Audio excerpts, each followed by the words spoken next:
After months of lull, Israel and Hamas had a breakthrough this weekend. A peace proposal brokered by the United States has been partly agreed by both sides. While this is definitely a positive sign, there are 5 red flags that this piece of document either ignores or worse, creates. We want to warn prior that this report of ours might raise more questions than answers. I'm Ananya Datta. This is Grey Zone.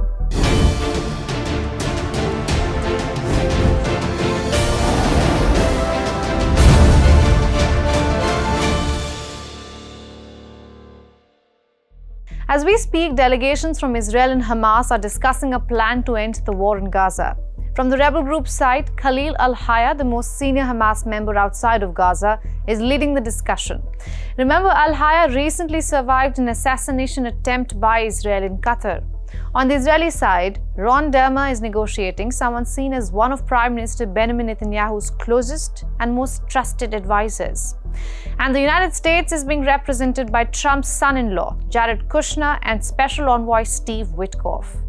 While we wait and track what comes out of these talks, we also want to address the 5 red flags that the latest proposal poses. The problem starts with the very first point, which says, and I'm quoting from it, Gaza will be a de-radicalized terror-free zone that does not pose a threat to its neighbors.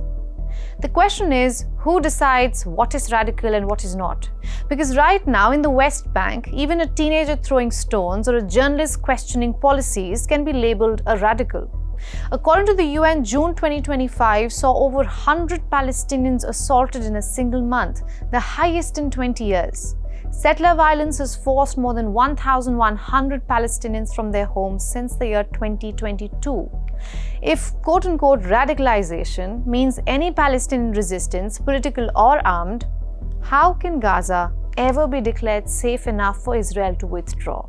While certain bombings have actually stopped inside of the Gaza Strip, there's no ceasefire in place at this point in time, although there has been this temporary halt in certain bombings.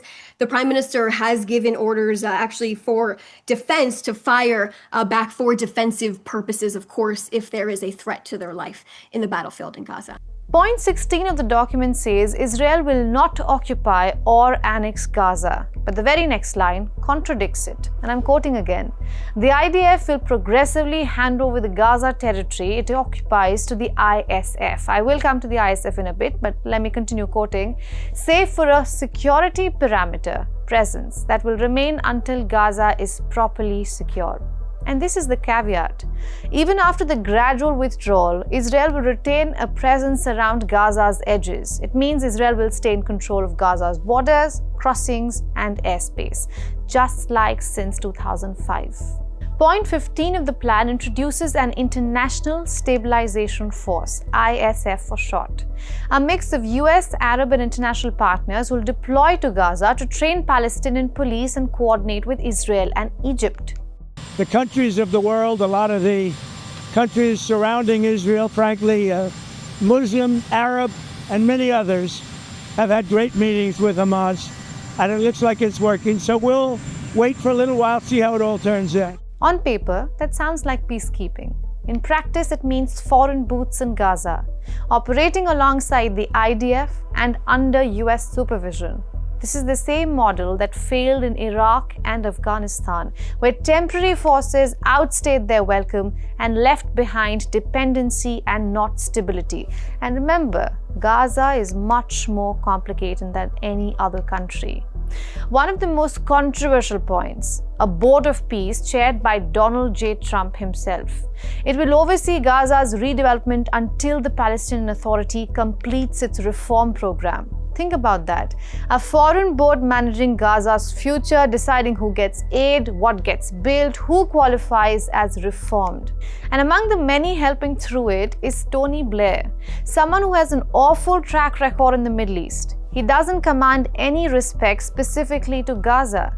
Because back in 2007, Tony Blair was appointed as the Middle East envoy for a coalition of the US, the EU, the UN, and Russia, with a nearly identical mission: to rebuild Gaza and strengthen Palestinian institutions after Hamas took control. Critics say Blair's role became too close to Israel and the US and far removed from the realities of Palestinians on the ground. He focused on economic projects and foreign investments while avoiding core political issues. And that brings me to my last point. This document does not address the fundamental issues, the structural, political, or even economic complications that have led to the war of today. Many critics have refused to call this a peace deal and even branded it as a ceasefire proposal because any peace deal hinges on trust, and there is none on either side of this war. The occupation has been stalling and evading for an entire year, refusing to reach an agreement because the criminal Netanyahu realizes that the survival of his government is dependent on the continuation of this war. All these goals must be achieved because we didn't fight this horrible fight, sacrificed the finest of our young men to have Hamas stay in Gaza and threaten us again and again and again with these horrific massacres. Israel doesn't trust Hamas to disarm, Hamas does not trust Israel to withdraw, and neither side believe the US is an honest broker. In 2 years of war, Gaza has lost more than 67,000 lives, and an entire generation has grown up surrounded by rubble, revenge, and rage. Can any document erase that in one day? Or are we just setting the stage for another October 7th? The thing is, all of this comes at an eerie moment, the anniversary of October 7th, the day that sparked the current war. Trump's plan offers hope, but the 5 challenges, trust, demilitarization, foreign oversight, contested authority, and unresolved issues, make that hope fragile.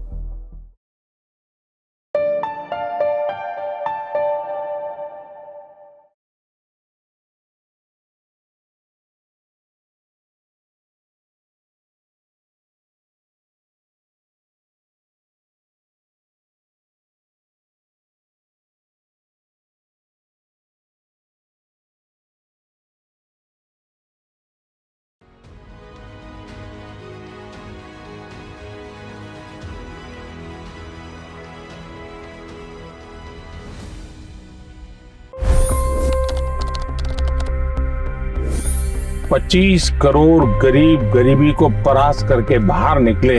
For the good of our nation, let's work together and let's truly make America great again. The fastest news breaks. Requested PM saying that look, you will have to speak to Putin and to Zelensky. The biggest newsmakers. The relationship with India is probably the most important bilateral relationship the US will have for the rest of this century. The capital delivered quite an election result today. Expert analysis. The million-dollar question today is how to stop this dance of death. Ground reports. I'm standing at the crossroad of the Kumbh Mela. Behind me are more than 100 entry ghats. Long-form interviews. Exclusionary politics is reflected in Manipur case as well. You don't bother because this is a small state. Deep dive into burning issues. It's often said DRC could be the richest country in the whole world. It's because of what sits underneath. Why exactly did the US topple the Sheikh Hasina government? HD videos. We don't just break news, we break it down.